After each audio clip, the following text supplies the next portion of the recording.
afternoon, fellow legends. I'm Wilstuff. The Amazing Spider-Man 2 was so terrible.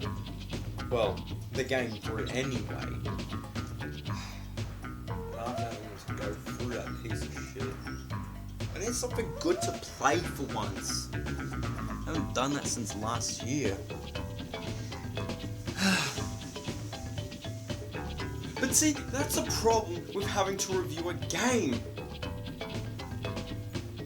Like, what the fuck do I want to play at the moment? I've got so many games, I don't even know which ones would be good enough for a video. How dare review any Crash Bandicoot related stuff, you infernal fanboy. Otherwise, you'll have to face me wrath again. Why not? Not only do I love those games, but I've already played enough shit this year. Just want something good. How dare you question me? Very well, then. Yeah, we'll see about that, you grumpy old coot. Enough banter, otherwise I'll have to shoot your ass. Well, speaking of which... The game starts off with both N-Tranced and WOAH pissed off at Cortex's previous misfires from Crash XS. So instead they hire a brand new assassin, N-Tranced from Crash Nitro Kart, a master of hypnotism to kidnap Crash, Coco and Crunch. Their plan to brainwash all the Bandicoots almost works, except Crash somehow makes it unscathed thanks to Aku Aku, and this results in the creation of a long-time Crash Bandicoot character, Fake Crash, who finally gets a proper backstory, which is really cool. Aside from that, Fake Crash has appeared previously as an Easter egg in Crash 3 and in Crash Team Racing.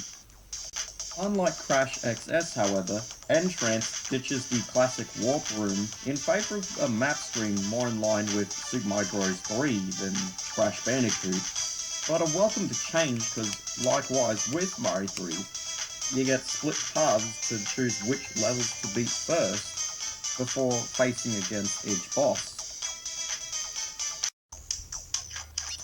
The level design is great and improved over the last game, Crash Bandicoot XS, which is still good.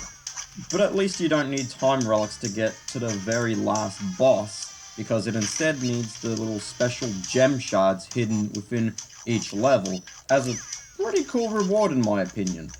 The levels themselves are also better designed because they're not as easy to beat, but rather have more of a clever challenge to them, much like the other Crash 2 on PS1. The bosses in Crash 2 N-Tranced are pretty hit or miss in my opinion. The first boss, Evil Crunch, is pretty piss poor, as you can just press down and shoot, over and over again, until Crunch gets knocked down like so. Up next is Evil Coco, whose boss fight, well, it's just okay. I don't really have as much to say about hers, so we'll move on. The encounter with Fake Crash is really clever, as he mimics your every waking mood, which is a really cool idea, especially for a boss fight like this one. And then there's the titular antagonist, N-Tranced, who starts off okay and then later on gets really brutal. Need I say more? I think not.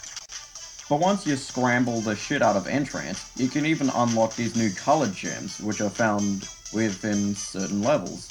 And getting all the colored gems rewards you with the true final boss, N-Tranced, who have been working with N-Tranced the whole time.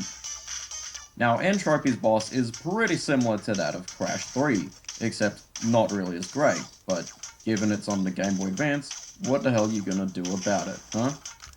And beside the typical Crash Bandicoot platforming, you can even play these Atmosphere levels, which, while not as good as the ones in Wrath of Cortex, are still pretty impressive for the Game Boy Advance.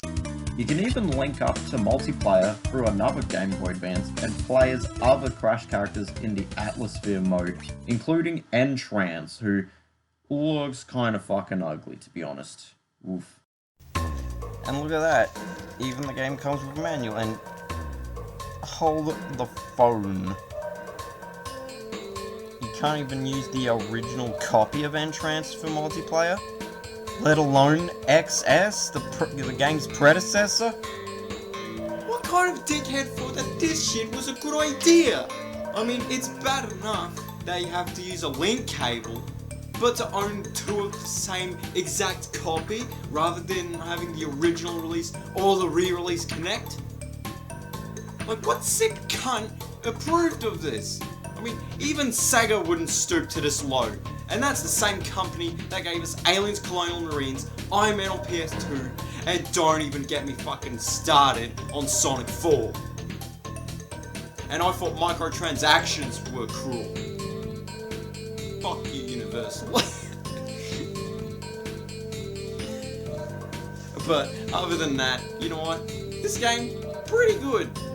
I mean, say what you will about the other GBA Crash games, but if I were to recommend any of them, N-Tranced, without question, is the best one. Well, that may be Nitro Kart, but I haven't played that version yet. And if you want multiplayer with N-Tranced, I'd probably recommend just getting the original copy. But if you want, you know, N-Tranced and Spyro, go for it. Now I'm gonna see if that old scientist cunt is out my door. Because if he is, I'm gonna fucking get mad. I told you not to review those games, but someone didn't listen. Now looks like I'll have to take matters into my own hands. Oh great. First I get interrupted by an Italian dwarf. Now you? Why does everyone keep barging in on my room like this? Fucking hell. Well, I'm not really him. I'm more of a stunt double, Dr. Nimrod. Ah man, I'm so funny. I tricked you good, didn't I?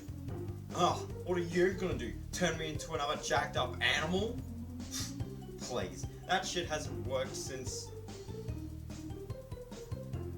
It just hasn't worked. It led, bitch! Oh yeah? Well, taste mirror, you good-for-nothing second-rate version of Robotnik. Oh shit! I'm trying for more stuff. There's new and awesome stuff. And not